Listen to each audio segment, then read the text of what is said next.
નોકરી કરતા વ્યક્તિની ઇન્કમ અને પશુપાલકની ઇન્કમ એને કમ્પેર કરી શકીએ? પશુપાલનનો ધંધો એ નોકરી કરતી વધારે એમ ગણવા દો તો સારો છે. હજુ સુધી લોકોએ નથી અપનાવી, એવી શું કરી? આ એક તો મેં સ્વિમિંગ પુલ કર્યો.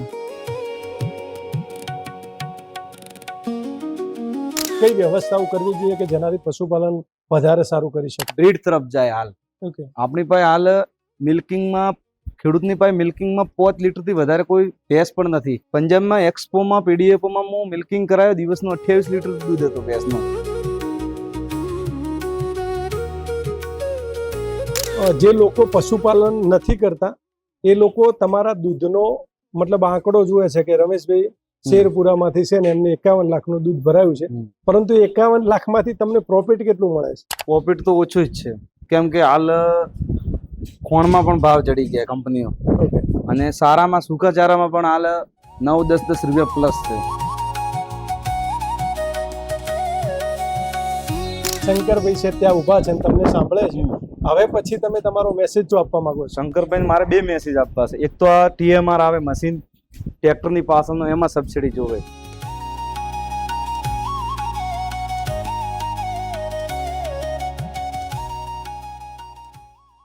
આજે ડીસા તાલુકાના શેરપુરા ગામમાં પહોંચ્યો છું. મારી આજુબાજુમાં તમે જે પશુને ઘાસચારો ખાતા જોઈ રહ્યા છો. આજે ખાસ કરીને વાત કરવી છે પશુપાલન વ્યવસાયની, અને એક એવા પશુપાલકને મળવું છે કે જે પશુપાલક જોડેથી જિલ્લાના અને જિલ્લાના બહારથી પણ મને જેટલા પણ લોકો જુએ છે એ લોકોને ક્યાંક ને ક્યાંક પશુપાલન વ્યવસાયને લઈ કેટલીક માહિતી મળે, કેટલીક જાણવા જેવી વિગતો મળી રહે, એ માટે હું અત્યારે શેરપુરા પહોંચ્યો છું. તમે જે આ પશુપાલનનો વ્યવસાય જુઓ છો એ એક શ્રેષ્ઠ પશુપાલકનો વ્યવસાય છે. સારી બ્રીડ ઉપર કામ કર્યું છે. પશુઓને કઈ રીતે હેલ્ધી રાખવા, કઈ રીતે એ પશુ જોડેથી વધુ દૂધ લેવું અને કઈ રીતે એમની જે ઇન્કમ છે પશુપાલન થકીની એને વધારવી, આવા બધા જ પ્રયત્નો કર્યા છે. અને આ પશુપાલક એ શેરપુરા ગામના રમેશભાઈ ચૌધરી કરીને છે ને, હું એમના તબેલા પર પહોંચ્યો છું. આ તબેલામાં ઘણી બધી વિશેષતાઓ છે. એ મારી પાછળ જે તમે સ્વિમિંગ પુલ જુઓ છો, આ સ્વિમિંગ પુલને લઈને હું છેક આ તબેલા સુધી પહોંચ્યો છું.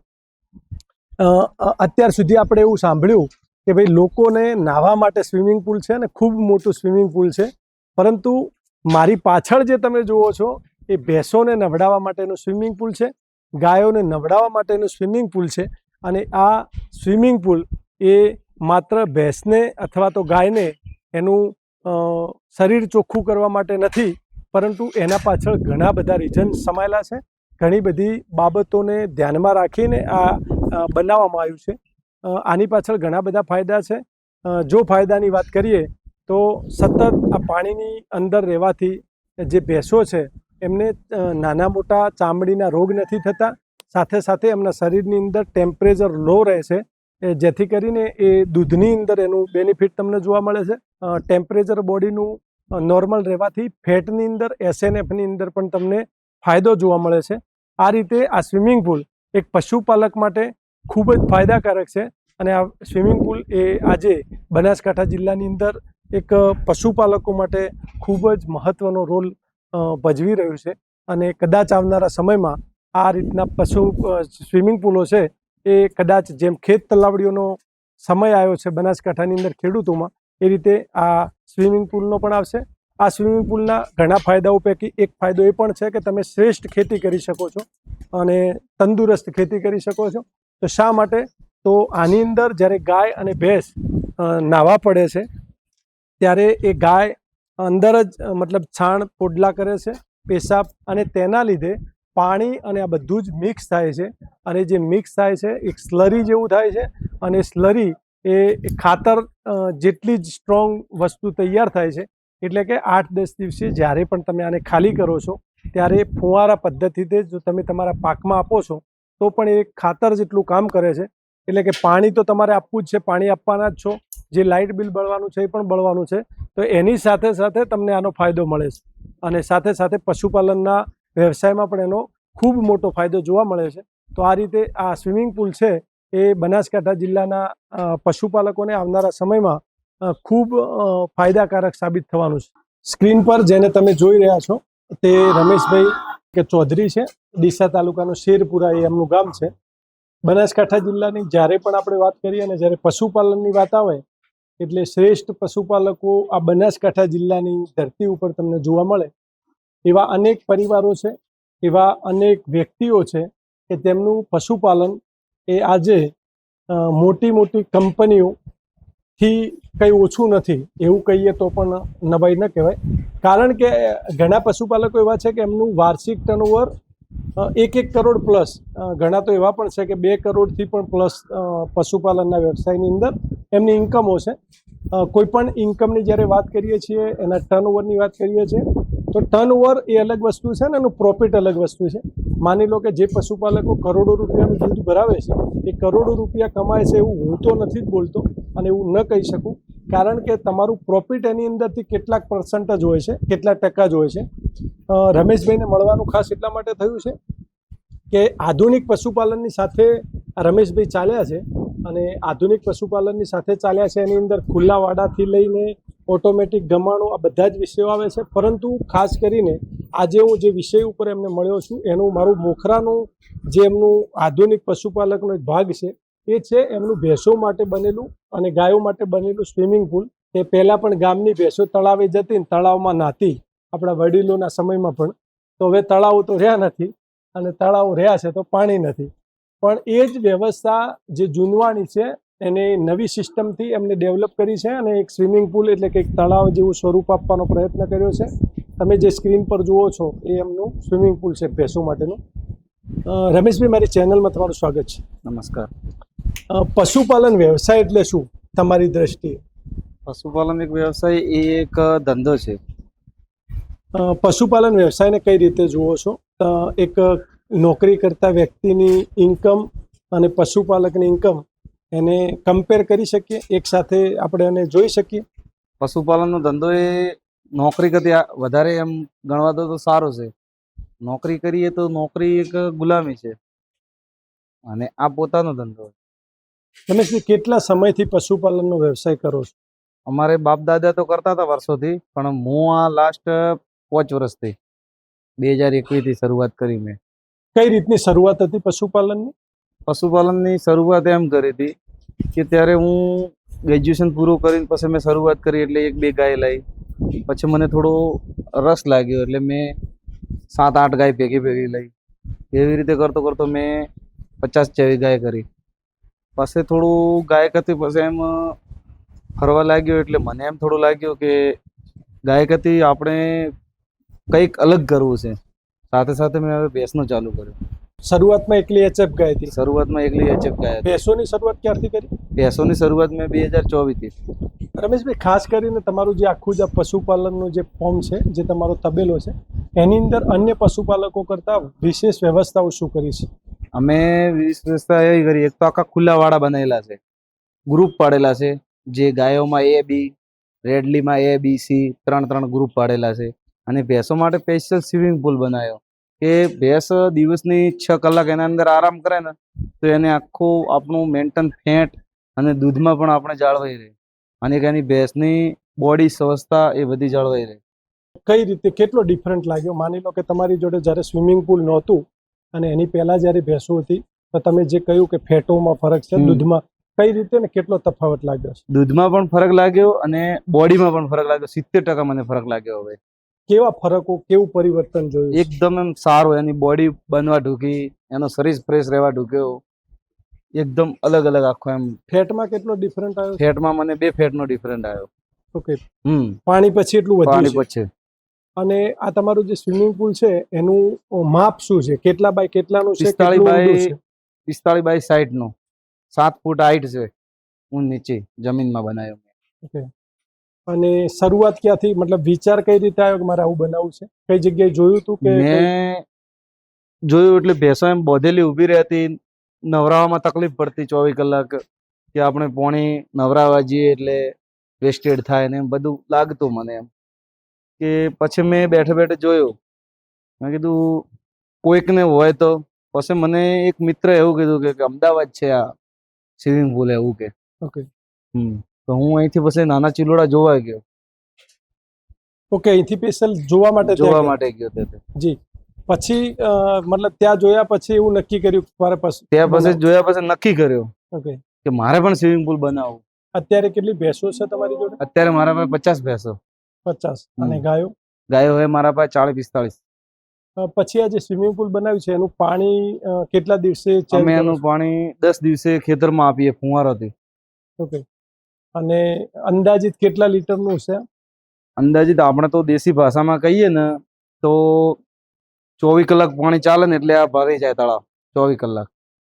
24 કલાક બોર ચાલુ રાખો છો? હા, 70 ફુવારાનો. ઓકે. હમ. તો આ પણ એક સમજવા જેવી વાત છે કે એમને જે માપ કીધું છે એટલા માપનું તમે પણ જો સ્વિમિંગ પુલ બનાવો છો ભેંસો માટે તો 24 કલાક તમે જ્યારે તમારી પાણીની મોટર ચલાવશો 70 ફુવારા ઉપાડવા માટેની જે સક્ષમ મોટર હોય એટલું પાણી 24 કલાક જ્યારે ચલાવો છો ત્યારે આ તળાવ ભરાય છે અને એના પછી ભેંસો માટે એ કામમાં લાગે છે. સાથે સાથે એમને એ પણ વ્યવસ્થા કરી છે કે તમે આ જોઈ શકો છો એક મોટર છે અને આ મોટર દ્વારા આ જે તળાવની અંદર પાણી છે કારણ કે ભેંસો ગાયો જ્યારે અંદર હોય છે ત્યારે એ છાણ પણ ત્યાં હોય છે અને ત્યાં એમનો ઝરણ એટલે કે પેશાબ પણ ત્યાં અંદર મિક્સ હોય છે. તો એને સ્લરી તરીકે આ લોકો આ જે વ્યવસ્થા જોઈ રહ્યા છો એ વ્યવસ્થાથી ખેતરમાં આપે છે ફુવારા થ્રુ. તો આ જે આખું જ એમનું સ્ટ્રક્ચર બનાવેલું છે અહીંથી પાણી ખેંચે છે અને તે ખેતરમાં આપે છે.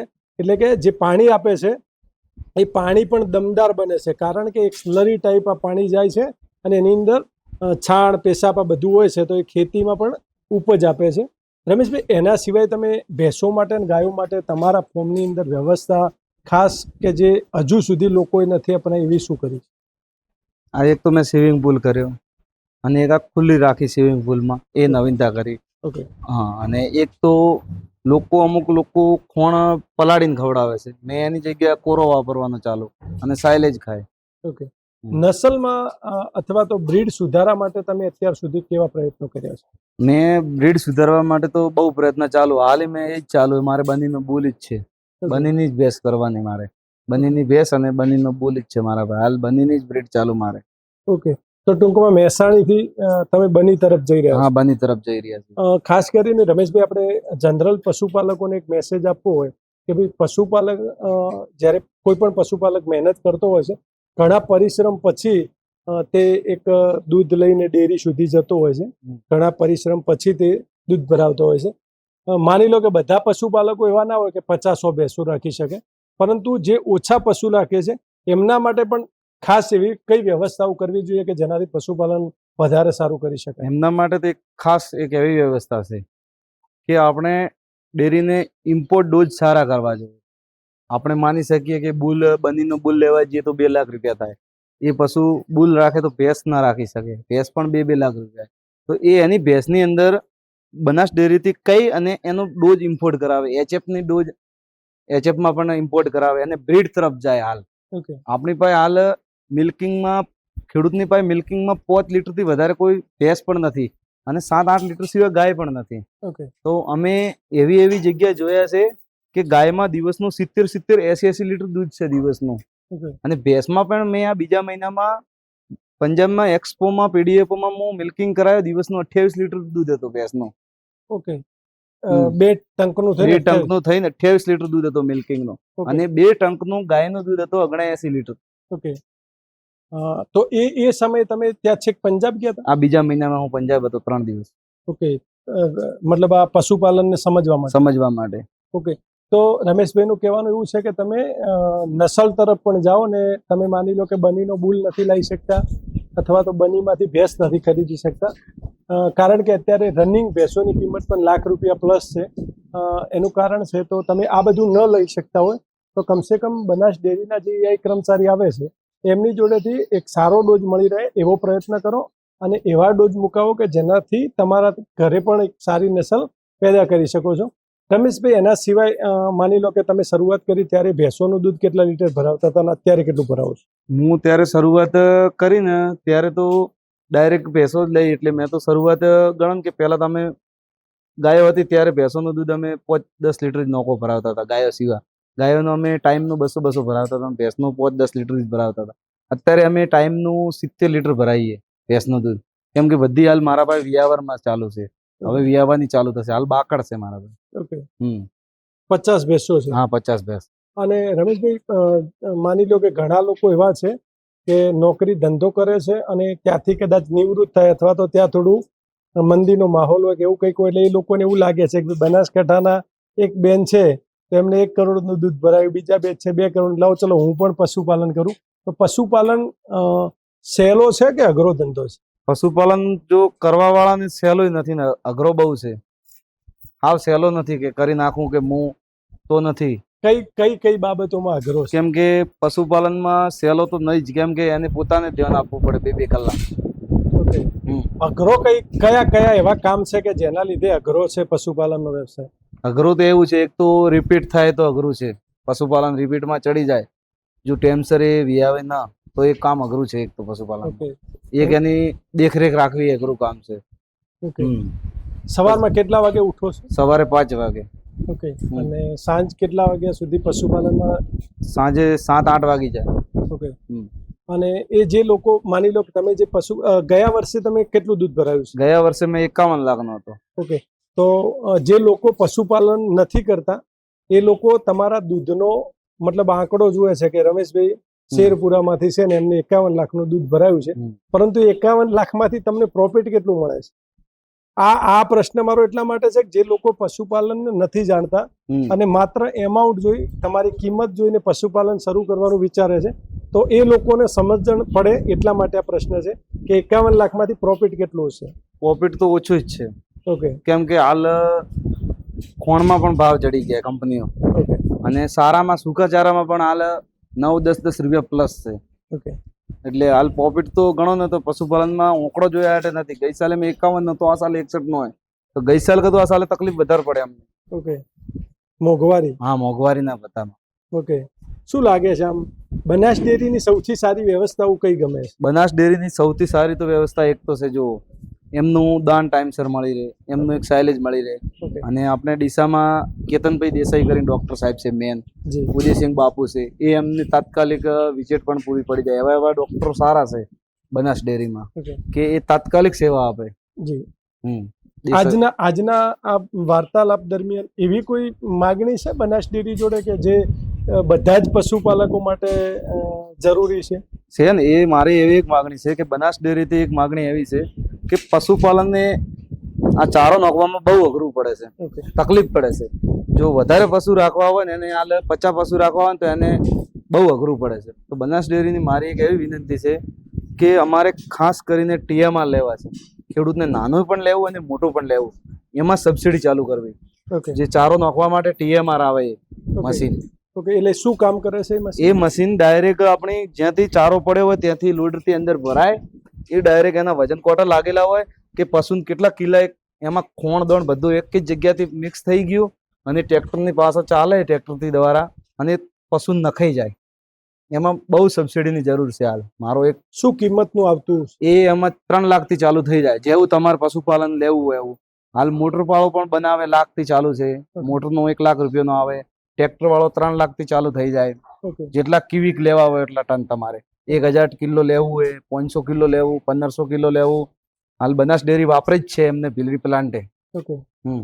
તો ટૂંકમાં બનાસ ડેરી એની પાછળ સબસિડી આપે? હા, એની પાછળ સબસિડી. ટૂંકમાં બનાસ ડેરી જે બીજી પ્રોડક્ટ આપે છે એ રીતે એ બી મળતું થઈ જાય? એ બી મળતો થઈ જાય. ઓકે. આ માગણી જે તમારી છે એ બાબતમાં ક્યારે બનાસ ડેરીના મેનેજમેન્ટમાં જાણ થાય એવો કોઈ પ્રયત્ન કર્યો છે તમે ક્યારે? અમે ડોક્ટરોને કીધું પણ હજુ સુધી સાહેબ સુધી વાત નથી કરી. ઓકે. શંકરભાઈ સુધી વાત નથી? હા, શંકરભાઈ સુધી વાત નહીં ગઈ. ઓકે. સીધી લીટીમાં મારે તમારી જોડેથી એ તમને આ પ્રશ્ન છે.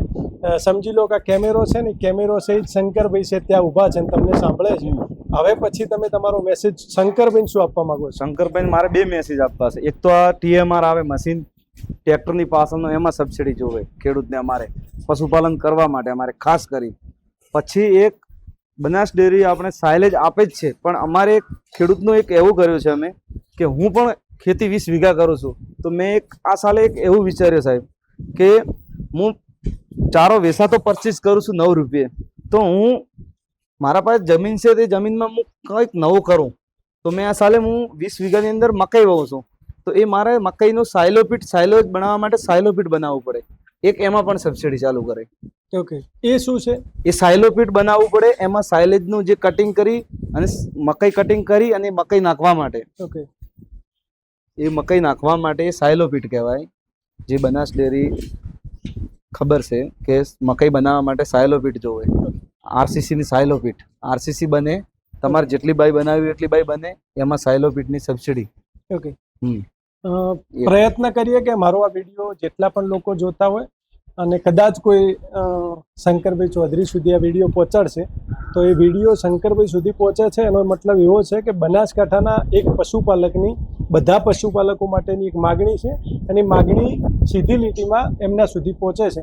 કદાચ એવું બને કે આવા પશુપાલકો ત્યાં સુધી એમની સુધી રજૂઆત ન કરી શકે, પરંતુ અમારા આ વિડીયોના માધ્યમથી એ એમની માગણી કરી રહ્યા છે કે એક જે ચારો અને મતલબ ખાણ દાણ મિક્સ કરવાનું જે મશીન આવે છે એની અંદર સબસિડી આપવામાં આવે અને આ જે સાયલેજ બનાવવા માટેની જે વ્યવસ્થા છે એની અંદર પણ બનાસ ડેરી એવી કોઈ સ્કીમ અથવા તો યોજના બનાવે કે જેનો લાભ મળે. એક આ સ્વિમિંગ પુલમાં પણ વાત કરી મેં આગળના વિડીયોમાં. સ્વિમિંગ પુલ વિશે પણ કીધું. મેં કીધું સબસિડી આપે તો નાનો ખેડૂત પણ સ્વિમિંગ પુલ બનાવી શકે. ઓકે. હવે સાથે સાથે સ્વિમિંગ પુલ માટે પણ આ લોકોનું એવું કહેવાનું છે કે એની અંદર પણ બનાસ ડેરી ડાયરેક્ટ અથવા ઇનડાયરેક્ટ રીતે કોઈ સરકારમાંથી કોઈ યોજના બનાવે અથવા તો એમના હસ્તક મળે, પણ એવી આ લોકોની માગણી છે. રમેશભાઈ, બીજું શું કહેશો પશુપાલન? મારું એમ કેવું કે બનાસ આપણે સરકાર ખેત તલાવડી તો આપે જ છે, ઓકે, તો સ્વિમિંગ પુલમાં પણ આપી શકે ને સરકાર. ઓકે. હા, મને ખેડૂતો બહુ કે કેટલો ખર્ચો પડ્યો છે તમને આ સ્વિમિંગ પુલમાં 5 લાખ રૂપિયા. 5 લાખ રૂપિયા? 5 લાખ રૂપિયા. ઓહ, કેમ કે બધું પાકું બનાવેલું સિમેન્ટ થી. બરોબર. મને ખેડૂતો બધા કે નાના મોટા બધા ખેડૂતો. ફરી એનું માપ કોણ કેટલા બાય કેટલું છે? 45 બાય 60. 45 બાય 60 છે, 7 ફૂટ ઊંડું છે. 7 ફૂટ ઊંડું અને એને બનાવવા માટે 5 લાખ રૂપિયા ખર્ચો. 5 લાખ રૂપિયા. નેચા આપણે જોધપુરીની સીણો કોઈ છે. ઓકે, ઓકે, ઠીક છે. મને બધા ખેડૂતો કહે છે કે તમે કે બનાસ ડેરીમાં વધારે તમને સાહેબો ઓળખે, તમે જો છો તો કે તમે આ અમારે મશીન જોવે છે, સાયલો પીટ છે, પછી એક આ સ્વિમિંગ પુલ છે, આવા તમે કે સાહેબોને જાણ કરતા. મેં કીધું જાણ ચાલુ જ છે અમારી કરવાનું. ઓકે. તો આ હતા રમેશભાઈ ચૌધરી કે જેઓ શેરપુરાના છે અને શેરપુરા એ ડીસા તાલુકાનું ગામ છે. ખૂબ સારો પશુપાલનનો વ્યવસાય કરી રહ્યા છે. યંગ ઉંમરમાં એમનું સારું એવું આ વિસ્તારની અંદર જે પશુપાલન કરે છે એ લેવલથી સારી એવી લોકોની એમને ત્યાં અવર જવર છે અને લોકો એમના ખાસ કરીને આ સ્વિમિંગ પુલને જોવા માટે અહીંયા પહોંચે છે. તો આ જ રીતે પશુપાલન જેમ જેમ દિવસે દરેક ફિલ્ડની અંદર આધુનિકતા આવે છે, ટેકનોલોજીઓ આવે છે, એ જ રીતે આ બનાસકાંઠાના શ્વેત ક્રાંતિવાળા બનાસકાંઠા જિલ્લાના પશુપાલકો પણ ક્યાંય પાછી પાની કરે એવા નથી. તે પણ દિવસે દિવસે એમના પશુપાલન વ્યવસાયને કઈ રીતે ફાયદો થઈ શકે છે એ રીતે પ્રયત્નો કરે છે.